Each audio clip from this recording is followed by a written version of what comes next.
नमस्कार, आप देख रहे हैं न्यूज नेशन का डिजिटल प्लेटफॉर्म और मैं हूं आपके साथ सचिन दुबे। आज हम बात करेंगे इस वीडियो में चिराग पासवान के बारे में। चिराग पासवान जिनको इस वक्त कहा जा रहा है कि बिहार में जो चुनाव होने वाले हैं उसमें एक बहुत बड़ा रोल चिराग पासवान का होगा और चिराग पासवान के विधानसभा चुनाव लड़ने की अटकलों को लेकर जो कई बार सवाल पूछे गए उस पर चिराग पासवान ने भी अपनी चुप्पी तोड़ी और कहा कि हां, मैं विधानसभा चुनाव लड़ूंगा।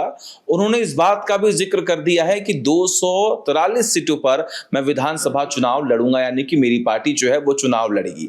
अब इस बयान के बाद लगातार चर्चाएं इस बात की हो रही हैं कि चिराग पासवान की बिहार में एंट्री के बाद मुश्किलें आखिरकार किसकी बढ़ने वाली हैं? क्या नीतीश कुमार की राजनीति का सूर्यास्त होने वाला है?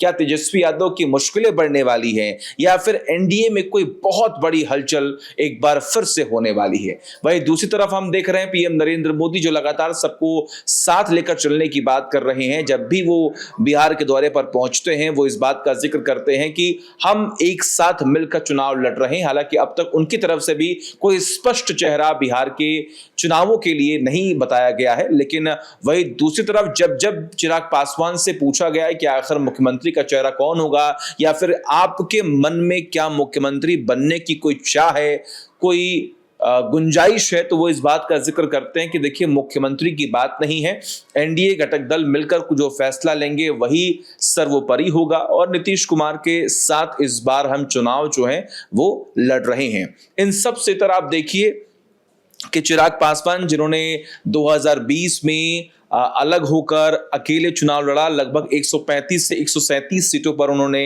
अपने उम्मीदवार उतार दिए थे।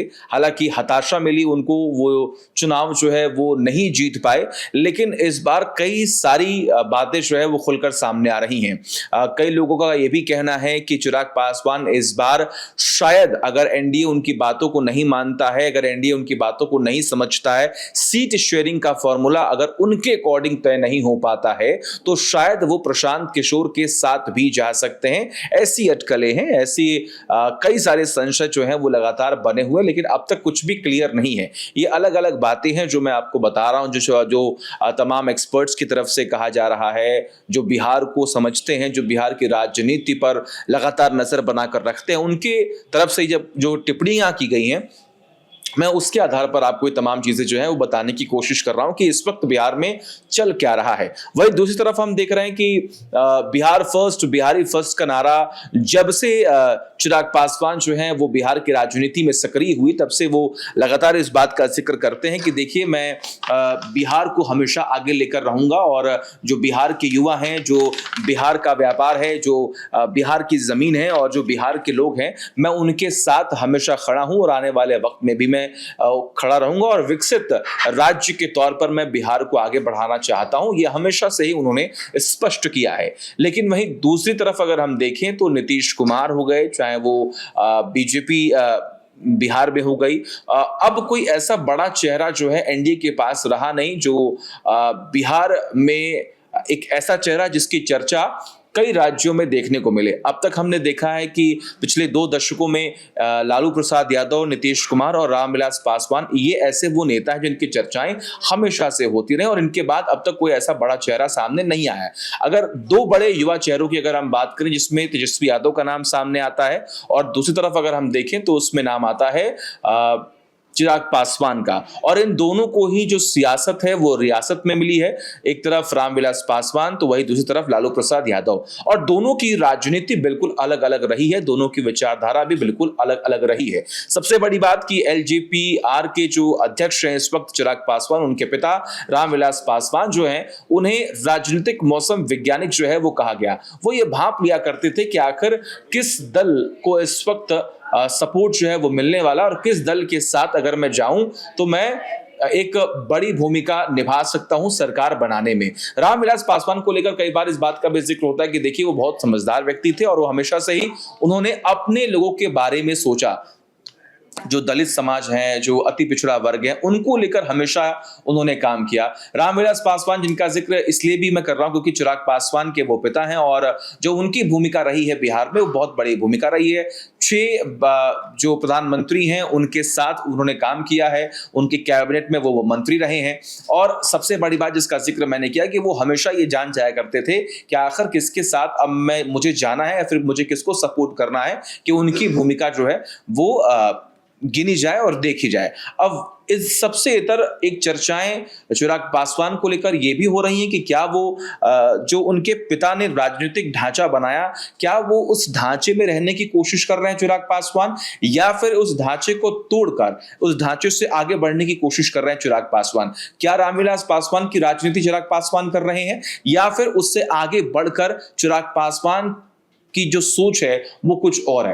हालांकि आज के समय में एक बात तो स्पष्ट ये भी है कि आप किसी विशेष वर्ग के साथ रहकर आप इस चुनाव में या फिर राजनीतिक सफर आपका छोटा ही रहेगा, ज्यादा बड़ा नहीं रहेगा। ये आज के समय की तमाम चर्चाएं हैं और चिराग पासवान शायद ये समझ चुके हैं, अगर मैं सिर्फ एक वर्ग का नेता बन के रह गया तो शायद मुझे इतनी तवज्जो, इतनी तरजीह ना दी जाए सरकार बनाने में या फिर सरकार गिराने में, क्योंकि एक वोट से भी सरकार गिरती है। ये तमाम बातों को आप समझते होंगे। चिराग पासवान इस बात को बखूबी समझते हैं कि आने वाले वक्त में अब उनको अपना कद कहां तक लेकर जाना है कि उनकी भूमिका आखिर किस तरह और कहां पर तय की जाए। अभी तो फिलहाल उनको कहते हैं कि वो पीएम नरेंद्र मोदी के हनुमान हैं और हनुमान की वो भूमिका निभा रहे हैं। इस बात का जिक्र वो भी कई बार कह चुके हैं। उन्होंने इस बात पर भी जोर दिया है कि जो कुछ भी पीएम नरेंद्र मोदी कहेंगे वो मैं करूंगा, ये भी कई जगहों पर उन्होंने स्पष्ट किया है। लेकिन पिछले 1-2 फैसलों में अगर हम बात करें तो चिराग पासवान ने अपनी एक अलग भूमिका दिखाई है, अपने विचारों को पार्टी से इतर अलग रखकर देखा है, जिसकी वजह से कई ऐसे एक्सपर्ट्स हैं जिन्होंने उनकी तारीफ भी की है कि चिराग पासवान शायद अपने पिता रामविलास पासवान के पद चिन्हों को छोड़कर आगे बढ़ने की कोशिश कर रहे हैं। राजनीति वही है, विचारधारा वही है, लेकिन उस विचारधारा को आगे बढ़ाने की वो पूरी कोशिश कर रहे हैं। हालांकि कई बार चिराग पासवान ने भी इस बात का जिक्र किया, हालांकि वो 3 बार से सांसद जो है वो चुने गए हैं।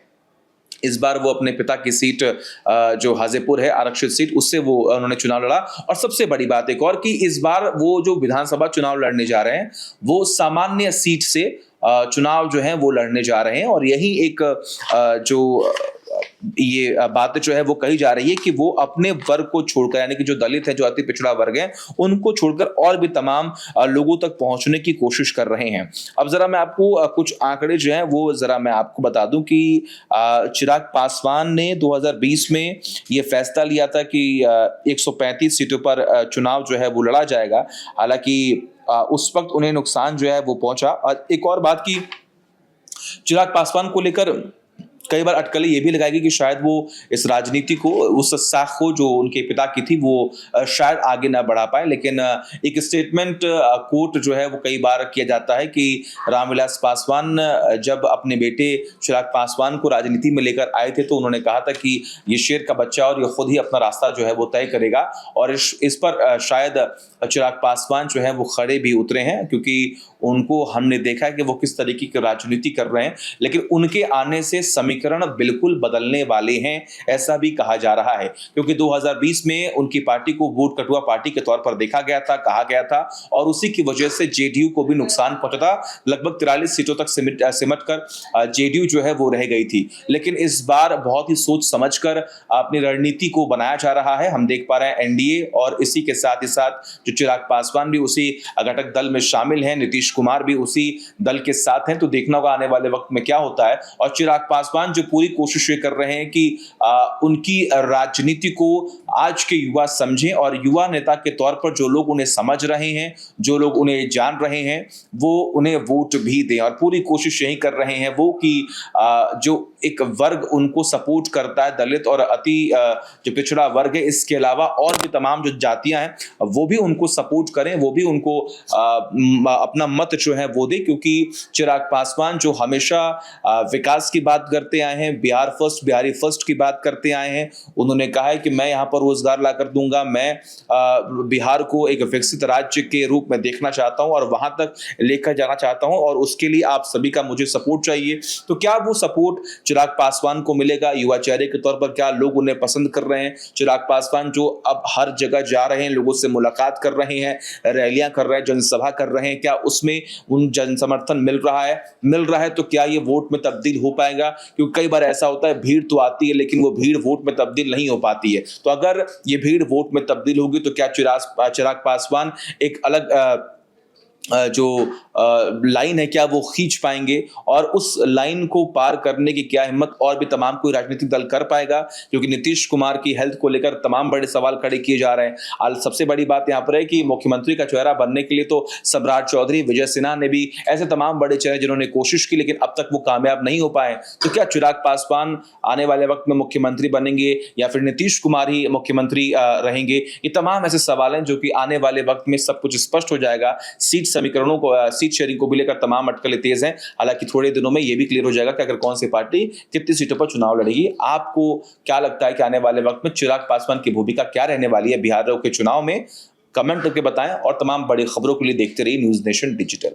जहां भक्ति है हर शब्द में, कथाओं में छिपे हैं दिव्य रहस्य और ज्योतिष देता है जीवन को दिशा। धर्म से जुड़ी हर बातों को जानने के लिए हमारे चैनल स्तुति को सब्सक्राइब करें।